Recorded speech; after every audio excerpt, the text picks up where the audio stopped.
என்னங்க ஆச்சு? அது ஒன்றும் இல்லைப்பா. சாப்பிட்டு 2 நாள் ஆச்சு. அதான் மயக்கம் வந்து கீழே விழுந்துட்டேன்.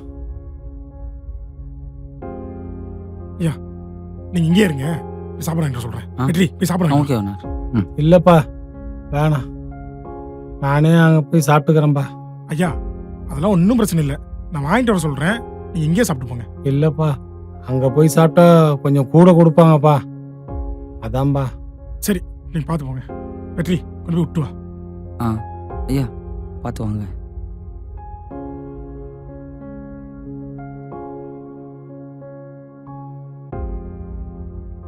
காசு இல்லைன்னா வாழ்கிற வாழ்க்கையே ரொம்ப கஷ்டமாக இருக்கும்ல ஓனர். எப்படி இவங்க பசங்களுக்கெல்லாம் இவங்கள தனியாக விட தோணுது? அவரை பார்க்கும்போது எனக்கு எவ்வளோ கஷ்டமாக இருந்துச்சு தெரியுமா?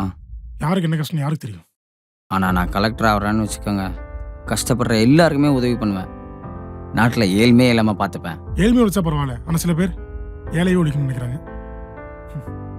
முதல்ல எல்லாரும் இப்படி தான் பேசுவீங்க, போக போக மாறிடுவீங்க. நீ மாறாம இருந்தா சரிதான். கண்டிப்பாக மாற மாட்டோம் ஓனர். நம்மளே மிஸ்டர் மெக்கானிக்